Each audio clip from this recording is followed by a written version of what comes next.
नमस्कार दोस्तों, क्या मतलब पॉडकास्ट की सीरीज में आज मैं विश्वभूषण आपके सामने प्रस्तुत हूं एक नई कहानी लेकर। और ये कहानी है बहुत ही प्राचीन, हमारे महाकाव्य महाभारत से ली हुई कथा है, कच्छ और देवयानी का प्रसंग। कथा यह है कि कच्छ देवगुरु बृहस्पति के पुत्र थे, देवयानी शुक्राचार्य की पुत्री थी। जब समुद्र मंथन की घटना नहीं हुई थी, अमृत का की खोज नहीं हुई थी, देवताओं को अमृत तो प्राप्त नहीं था, उसी समय शुक्राचार्य ने अपनी प्रयोग धर्मी विधा से एक मृत संजीवनी विद्या सिद्ध कर ली, जिसके द्वारा जो मृत हो गए दैत्य थे उन्हें भी शुक्राचार्य पुनः जीवित कर देते थे। ऐसे में देवताओं का आक्रोशित होना, क्लांत होना बहुत स्वाभाविक था। देवता तो परेशान हो गए। उन्होंने बृहस्पति से जब इस विद्या का प्रयोग करने की याचना की, तो बृहस्पति प्रकृति के और शास्त्र के नियमों को मानने वाले व्यक्ति थे।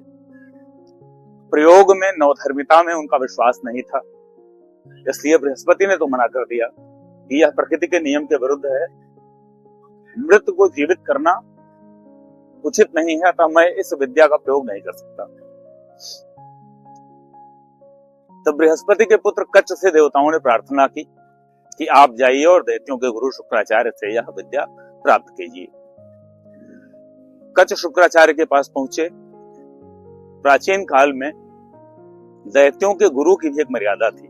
यदि शिष्य भाव से कोई योग्य व्यक्ति शिक्षा के लिए आया है तो उसे शिक्षा से आप मना नहीं कर सकते। तो शिक्षा देना प्रारंभ किया शुक्राचार्य जी ने, परंतु जो रहस्य विद्या थी मृत संजीवनी, वह छोड़कर शेष सारी शिक्षा देते थे। और इसी बीच दैत्यों को भी आशंका हुई कि कच्छ का प्रयोजन उचित नहीं है, तो दैत्य इन्हें बार बार तरह तरह से प्रताड़ित करने का, मारने का प्रयत्न करने लगे। शुक्राचार्य को अपनी पुत्री देवयानी से बहुत प्रेम था। कच्छ अपने गुरु की सेवा के साथ साथ गुरु की पुत्री होने के नाते देवयानी का भी बहुत ध्यान रखते, बहुत उनकी भी सेवा करते, उनके हर आदेश का पालन करते। अतः वह देवयानी और शुक्राचार्य दोनों को बहुत प्रिय हो गए थे। ऐसी अवस्था में एक बार दैत्यों ने कच्छ का वध कर दिया। जिस समय कच्छ गौवें चराने के लिए जंगल में गए हुए थे, संध्या काल हुई, गौवें लौट आई, कच्छ नहीं आए। देवयानी बहुत आहत हुई, बहुत परेशान हुई, अपने पिता से रो रो कर कहा कच्छ को वापस बुलाइए। शुक्राचार्य ने मृत संजीवनी विद्या का प्रयोग किया, कच्छ का आवाहन किया। कच्छ तत्काल ही जीवित होकर उनके समक्ष उपस्थित हुए और पूरी घटना बताई कि किस प्रकार छल से दैत्यों ने उनका वध कर दिया था और उन्हें पुनः जीवन प्राप्त हुआ। उनकी बात सुनकर देवयानी को बड़ा रोष हुआ, परंतु शुक्राचार्य ने इसको ऐसे ही आई गई बात जानकर जाने दिया। फिर कुछ ही दिनों में कच्छ को देवयानी ने अपने लिए कुछ फूल लाने के लिए भेजा था। उसी समय पुनः दैत्यों ने कच्छ का वध कर दिया और वध के बाद कच्छ के शव को जला दिया, दाह संस्कार कर दिया। और जो दाह संस्कार के बाद बची हुई राख थी उसे मदिरा में मिलाया। शुक्राचार्य जो कि प्रयोग धर्मी थे, शास्त्र की मर्यादा को नहीं मानते थे, अतः शुक्राचार्य को संध्या काल भोजन पर बुलाया और अपने साथ बैठाकर वह मदिरा शुक्राचार्य को ही पिला दी। संध्या काल हुई, रात्रि में शुक्राचार्य घर पहुंचे। देवयानी पुनः विलाप कर रही थी, कच्छ की यंत्रणा में थी। शुक्राचार्य ने पुनः मृत संजीवनी का पाठ किया। कच्छ जीवित तो हो गया, परंतु वह शुक्राचार्य के उदर में था, उनके पेट में था। तो अंदर से उसने आवाज दी, गुरुदेव मैं यहां हूं। शुक्राचार्य ने पूछा तुम यहां कैसे पहुंच गए? तो कच्छ ने पूरी बात बताई और बताया कि अब मर्यादा यह है कि यदि मैं आपका पेट फाड़कर बाहर आता हूं तो आपकी मृत्यु होगी, मैं गुरुहंता हो जाऊंगा, अन्यथा आपके पेट में मेरा जीवन कुछ ही क्षणों में पुनः समाप्त हो जाएगा। शुक्राचार्य ने अपनी पुत्री से कहा कि अब तो कच्छ के जीवित होने का कोई उपाय नहीं है, क्योंकि अगर यह जीवित होगा तो मेरे प्राण चले जाएंगे। देवयानी विलाप करते हुए बोली कि पिता, मुझे प्राणों से भी प्रिय हैं। आपके अस्तित्व में न रहने से मैं जीवित नहीं रह सकूंगी और कच्छ के वियोग में भी मैं जी नहीं सकती। अब स्थिति बड़ी दुस्सह हो गई, परंतु अपनी पुत्री के स्नेह को देखकर शुक्राचार्य ने कच्छ से कहा, मैं तुम्हें मृत संजीवनी मंत्र सिखा रहा हूं, तो मेरा पेट फाड़ कर बाहर आ जाओ। उसके बाद उसी मंत्र का प्रयोग करके तुम मुझे जीवित कर देना, तो तुम गुरु हत्या के दोष से भी बच जाओगे और तुम्हें जीवन भी प्राप्त होगा। क्योंकि अपनी पुत्री का यह दारुण विलाप मुझसे सहा नहीं जा रहा।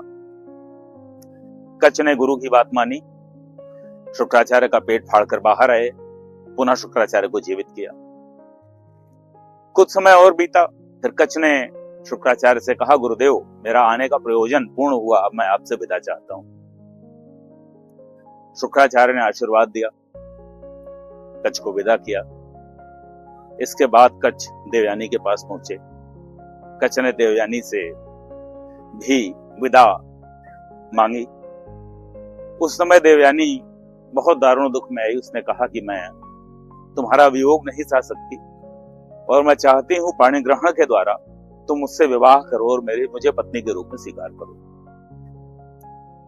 कच्छ ने कहा कि देवयानी, आपकी यह इच्छा उचित नहीं, मैं इसका सम्मान नहीं कर सकता, क्योंकि आप गुरु की पुत्री हैं और यदि मैं आपसे विवाह करता हूं तो गुरुकुल के लिए एक बड़ा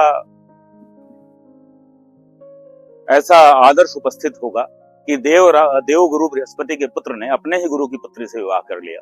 गुरु की पुत्री बहन के समान होती है, अतः मैं आपका पाणिग्रहण नहीं कर सकता। देवयानी ने कहा, मेरे पिता देवताओं के नहीं, दैत्यों के गुरु, तुम्हारे द्वारा उनसे शिक्षा प्राप्त करना एक अपवाद है, अतः तुम गुरु परंपरा में उनके शिष्य नहीं हो। मैं तुम्हारी बहन नहीं हुई, मुझसे विवाह करो। कच्छ ने उत्तर दिया, मैं तुम्हारे माता नहीं परंतु पिता के उदर से उत्पन्न हुआ हूं, दूसरा जीवन मुझे उनके पेट से मिला है, इस नाते भी मैं तुम्हारा भाई हुआ और मैं तुम्हारा पाणिग्रहण में तुम्हें स्वीकार नहीं कर सकता। देवयानी ने नानाविध प्रयत्न किए, परंतु कच्छ किसी भी दशा में विवाह के लिए तैयार नहीं हुए। इस पर देवयानी रुष्ट हो गई। देवयानी ने श्राप दिया, कच्छ, तुमने मेरे पिता से यह विद्या जो प्राप्त की है यह कभी सफल नहीं होगी। तुम इसका प्रयोग जब भी करोगे तो यह सफल नहीं होगी, मैं तुम्हें श्राप देती हूं।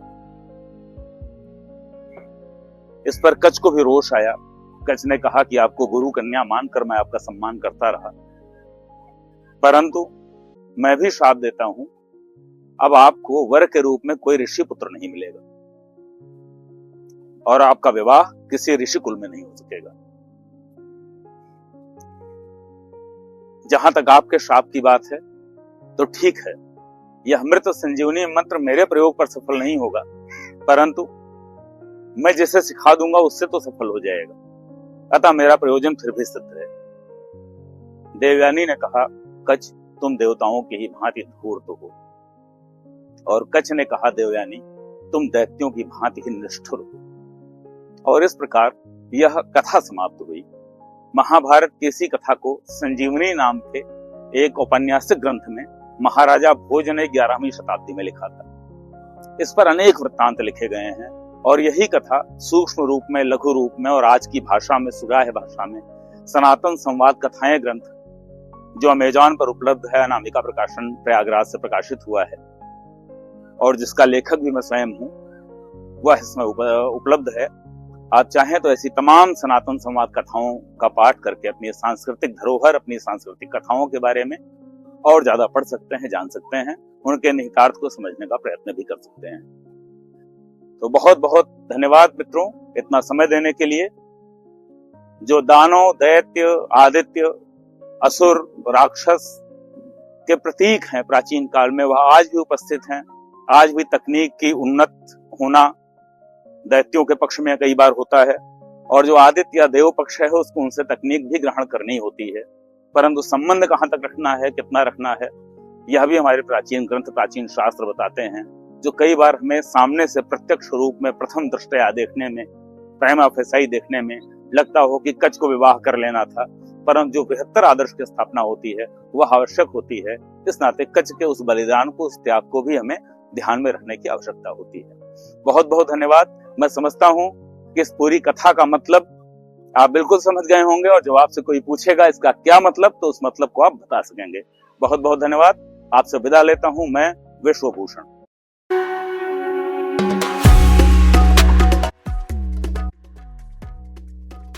जिंदगी हम सभी को मिलती है, पैदा हम सब होते हैं, मरते भी हम सभी हैं, लेकिन ये तो जानवरों के साथ भी होता है, पेड़ पौधों के साथ भी होता है, हर उस जीव के साथ होता है जो इस पृथ्वी पर आया है, जिस धरती पर आया है।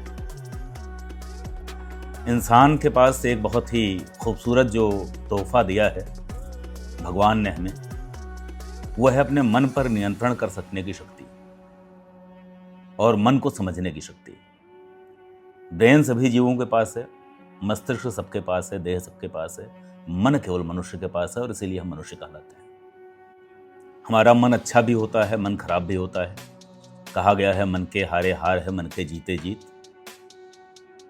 तो यह मन अच्छा कैसे हो, यह मन अच्छी दिशा में कैसे जाए, इसके लिए बहुत सारी कहानियां हैं, बहुत सारे रास्ते हैं जो हमारी सभ्यता, हमारी संस्कृति हमें सिखाती है, सनातन धर्म हमें सिखाता है, सनातन कथाएं हमें सिखाती हैं। उन कथाओं में इतनी बातें निकलती हैं जिनका कुछ मतलब होता है, कुछ मतलब की बातें होती हैं, कुछ बातों का मतलब होता है।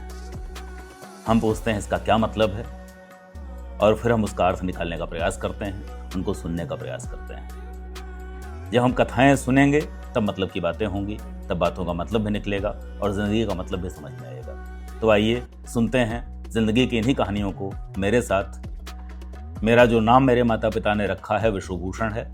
महादेव की कृपा से हम इन कथाओं को, इन अर्थों को और इन मतलब की बातों को सुनते हुए अपनी ज़िंदगी का मतलब खोजने का प्रयास करेंगे।